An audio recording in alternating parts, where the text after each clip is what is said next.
Now on to episode 7 through 9. The first episode, episode 7, is a little Christmas episode, and it's pretty fun. You have these gremlin-like monsters running around, destroying Christmas. It's a pretty fun episode. So I do have a couple questions, like, for one, so their first little trick they do is they deliver a box to this house with one of the gremlins in it, and it's put in the tree, and then in the middle of the night, the gremlin breaks out, and he opens the door and allows all the little gremlins in. And the question is, there was no holes in the box. How can the little guy breathe? Also, they're supposed to be out of their minds, because you figure out that they're actually just common kids whose every Christmas gets turned into little gremlins. They're supposed to be out of their minds while they're doing this. So how did they come up with this plan to do this little thing with putting the guy in the box, putting the one of them in the box? And I don't know. It's a fun little Christmas episode. There's not too much in this episode that's absolutely crazy, but you have it so Juliet is starting to feel some effects from her sleeping with Nick as Adeline. It's like she doesn't know quite what it is. We'll figure out at the end of this video what's going on, but she thinks he might be pregnant. Like something's wrong. But for the most part, this episode, you have just this little Christmas story, and then you have Josh, who just showed up in the last episode, comes and helps Trouble try to figure out what's going on with the vesting line and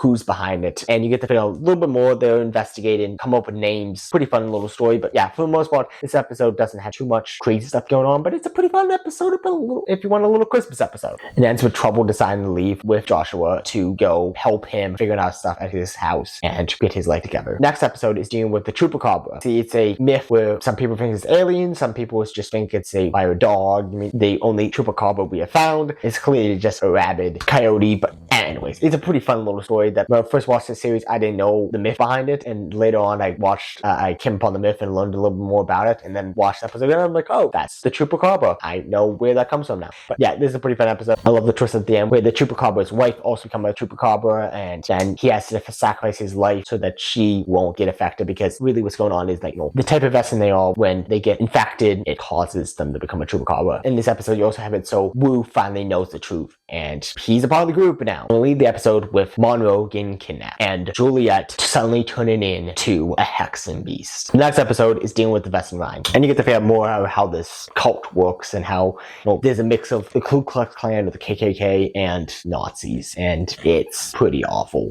You see how they mistreat people, and you leave this episode with this one guy that Monroe kind of befriends while he's captured. You see him put on a stake and then burnt alive. It's a pretty awful, terrible people, and yeah, we're going to the next episode with the trial and what happens with Monroe and this whole event. And the last thing that really ends this episode is we get to see Juliet have a dream that she turns into Hexen Beast in front of Rosalie and she kills her. And it's shown up that, she has this fear of, she might hurt people now that she's a Hexen Beast. And so that overall, these episodes are pretty good, especially with this last episode and how it's, crazy what's happening with the vesting line and all this. Like, the vesting line is one of those really interesting concepts. It really only gets played out in this first half of the season, but it deepens the story a lot with these, showing that there's these groups out there. So yeah, this is overall a pretty great episode. Pretty great episodes. I love the little Christmas episode. All the Christmas episodes are pretty fun little cutaway. The Chupacabra is also a pretty cool episode.